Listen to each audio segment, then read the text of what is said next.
శుక్లాంబరధరం విష్ణుం శశివర్ణం చతుర్భుజం ప్రసన్నవదనం ధ్యాయేత్ సర్వవిఘ్నోపశాంతయే. ఓం గం గణపతయే నమః. ఓం శ్రీమాత్రే నమః. ఓం శ్రీ గురుభ్యోం నమః.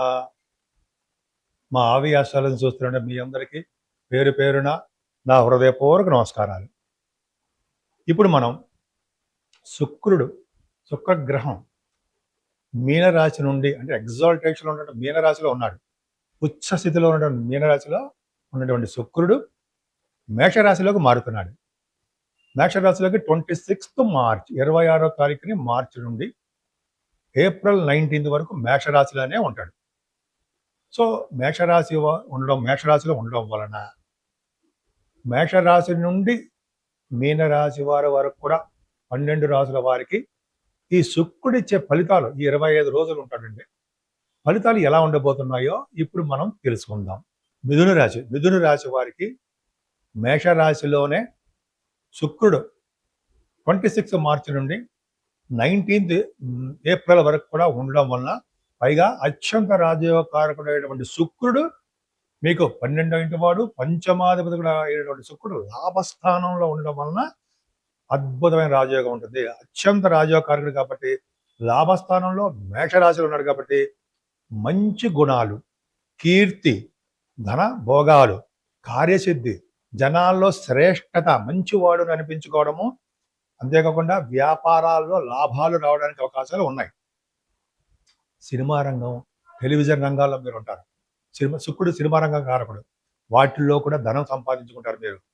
బట్టలు, వాహనాలు, అంతేకాకుండా ఆ బంగారు ఆభరణాలు, వస్తువులు, విలువైన వస్తువులు సేకరించడం, ఇవన్నీ కూడా శుక్రుడు వలనే అవుతుంది.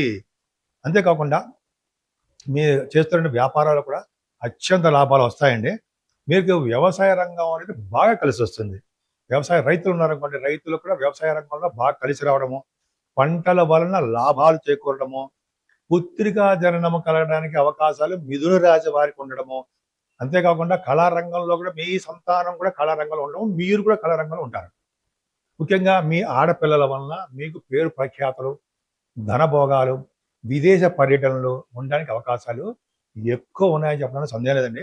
11వ భావం వ్యాపార లక్షణాలు బాగుంటాయి. అంతేకాకుండా మీకంటే పెద్దవారు, మీ అక్కయ్య ఉంటే అక్కయ్యకని, అన్నయ్య కానీ, ముఖ్యంగా సిస్టర్ అని చెప్తాం మనం, ఆవిడికి చాలా బాగుంటుంది. మీ ఈ టైంలో ఆవిడికి కూడా కలిసి వస్తుంది. అంతేకాకుండా ఫ్లో ఆఫ్ మనీ ఎక్కడ తగ్గదు మీకు. అంటే ఎప్పుడు కూడా డబ్బులు లేవురా బాబు అని ఎప్పుడు అనుకోరు. వ్యాపారాల్లోనే బాగా సంపాదించుకుంటారు. మీరు ఏ వ్యాపారం చేసినా సరే ఆ వ్యాపారంలో ధనప్రాప్తి కలుగుతూ ఉంటుంది. ముఖ్యంగా శుక్రుడు కారకత్వం ఉన్న వ్యాపారాలు ఎక్కువగా డెవలప్ అవుతాయి. ముఖ్యంగా సినిమా రంగము అంటే కళారంగం చెప్తాం మనం. వాటిల్లో డైరెక్టర్స్, ప్రొడ్యూసర్స్, యాక్టర్స్ అలా ఉంటారు కదా, వాళ్ళందరికీ కూడా ధనప్రాప్తి కలుగుతూ, అదృష్టం కలుగుతూ, ఆరోగ్యవంతులుగా ఉండడానికి అవకాశాలు ఎక్కువ ఉంటాయి. నేను వాటరీ ఆదినారాయణరావు అండి. ఆది అస్ట్రాలజీ నుంచి నేను చేస్తుంటాను. మీకు తెలియంది కాదు. నాకు కూడా నా జనరల్గా విదేశాల నుంచి ఫోన్లు రావడము, మీరు కూడా ఫోన్ చేయడము జరుగుతూ ఉంటుంది. మీ వ్యక్తిగత జాతకాలు కానీ, లేదా మీ వాళ్ళ జాతకాలు కానీ చూపించుకోదలుచుకుంటే జనరల్గా ఏంటంటే date of birth, time of birth, place of birth ఉండాలండి. ఎప్పుడూ కూడా మనకి కరెక్ట్ రిజల్ట్స్ రావాలంటే, కరెక్ట్ ప్రిడిక్షన్స్ రావాలంటే కరెక్ట్ టైం ఉండాలండి. అంటే మీరు పుట్టిన టైం సెకండ్స్తో కరెక్ట్గా ఉండాలి అక్కర్లా. ఒక 5 నిమిషాలు అటు ఇటు ఉన్నా పర్వాలేదు. మనకేంటంటే దశల్లోనూ, అంటే మరి జరుగుతున్న దశలు ఉంటాయి కదా, ఆ దశలో మనం చెప్పే వాటిలో అటు ఇటుగా జరుగుతూ ఉంటాయి అన్నమాట. అందుకని కరెక్ట్ టైం ఉంటే మంచిది. అంతేకాకుండా గోచార ప్రకారం ఎలా ఉంటుంది, అలా మనం ఎప్పుడు కూడా ఏం చెప్పుకుంటాము, గోచార ప్రకారమే చెప్పుకుంటూ ఉంటాం. అంటే ఆ గోచార ప్రకారం చెప్పుకోవడం మాత్రం అన్నీ కూడా కరెక్ట్గా జరిగిపోతాయి అనుకోకూడదంటే, మనకు నాకు చెప్పే గోచార ప్రకారం చెప్తున్నాను, నాకే జరిగిపోతుంది అనుకోకూడదు. అంటే మనకి ఇంపాక్ట్ అవుతుంది అనుకోకూడదండి. గోచారం అనేది చాలా మంది ఇంపాక్ట్ ఉంటుంది. అందుకనే ప్రత్యేకంగా జాతకాల మీద ఆధారపడి ఉంటుంది. కొంతమందికి జాబ్ రావట్లేదని కొంతమందికి, అలాగే వివాహాలు కావట్లేదని కొంతమందికి, చిల్డ్రన్ ప్రాబ్లమ్స్ అని కొంతమందికి, భార్యాభర్తలు దూరం అవ్వడము, ఇలా చాలా విషయాలు మనకి జాతకాల్లో పరిశీలిస్తామండి. అది కూడా చెప్తాము. చాలామంది అందుకనే ఫోన్ చేస్తుంటారు. అంతేకాకుండా నేను ప్రొఫెషనల్గా కాస్ట్ అకౌంటెంట్ నేను. అంటే కాస్ట్ అకౌంట్ అంటే ఐసీడబ్ల్యూ అంటాం మనం. 34 ఇయర్స్ నేను గవర్నమెంట్ ఆర్గనైజేషన్ చేశాను. అంతేకాకుండా నాకు 36 years of experience in astrology. 1990 నుంచి కూడా నాకు జాతకాలు వచ్చు. 2000 ఇయర్‌లో నేను MA astrology Potti Sriramulu university ద్వారా చేయడం జరిగింది. అవన్నీ పక్కన పెడితే కొద్దో గొప్పో నాకు అనుభవం ఉందని చెప్పడం కోసం ఇవన్నీ చెప్పానండి. చాలామంది జాతకాలు చెప్పించుకుంటారు. మీ జాతకాలు చెప్పించుకోవాలనుకుంటే నాకు మీ డీటెయిల్స్ పంపించండి. నేను ఇలాగ షూటింగుల్లో ఉండడం వలన, అంటే చిన్న చిన్న ప్రయాణాలు, కొంతమంది షార్ట్ జర్నీస్ చేస్తుండడం వల్ల మీకు అందుబాటులో ఉండకపోవచ్చు. కానీ నాకు వాట్సాప్ చేయడం వల్ల, వాట్సాప్‌లో చేస్తే నేను తప్పకుండా మీకు అందుబాటులో ఉంటానండి మీకు. నేనే స్వయంగా మీకు ఫోన్ చేస్తాను. మూడో వ్యక్తి ఎవడు మన మధ్యలో ఉండడు. ఖచ్చితంగా నేనే మాట్లాడి, నేనే మీకు స్వయంగానే మొత్తం అంతా డీటెయిల్‌గా చెప్తూ ఉంటాను. ఖచ్చితంగా మళ్ళీ తర్వాత కూడా మీరు ఫోన్ చేసి ఏమాత్రం డౌట్లున్నా కూడా ఒకసారి జాతకం చెప్పేసినా మళ్ళీ డౌట్‌లొస్తాయి. మీరు ఎప్పుడు చెప్పినా కూడా మళ్ళీ ఎక్స్‌ట్రా ఫీజులు అవేం తీసుకోకుండా ఖచ్చితంగా నేను మీకు అటెండ్ అవుతాను. ఆది అస్ట్రాలజీ అంటే ట్రస్ట్, నమ్మకం. మీరు నా మీద నమ్మకం ఉంచండి. అన్నీ మంచిగా జరుగుతాయి. అంతేకాకుండా మనం వాస్తు శాస్త్రంలో కూడా నాకు తెలుసండి. మనం ఎక్కువగా దీంట్లో వెళ్ళలేకపోతున్నాం వాస్తు శాస్త్రంలో కూడా. అంటే కాన్సంట్రేషన్ ఆస్ట్రాలజీ చేయడం వల్ల మీకు కూడా ఏమన్నా అనుమానాలు గానీ, కొన్ని కొన్ని సలహాలు కావాలన్నా, చిన్న చిన్న సలహాలు కావాలన్నా మీరు నన్ను సంప్రదించొచ్చు. అంటే కొన్ని అనుమానాలు వస్తాయి ఆస్ట్రాలజీలో. అదే వాస్తు శాస్త్రంలో. కొన్ని మీకు ఏమన్నా డౌట్లుంటే మీరు నాకు చెప్పండి. నేను ఫోన్ల ద్వారానే మీకు నేను క్లియర్ చేసేస్తుంటాను. కొన్ని కొన్ని బ్లూ ప్రింట్స్ కూడా పంపిస్తుంటారు కొంతమంది. అది కూడా చూసేసి కూడా చెప్పొచ్చండి. సో, మీకు అందుబాటులో ఉంటాను నేను. సో, మీరు ఆది ఆస్ట్రాలజీని నమ్మండి.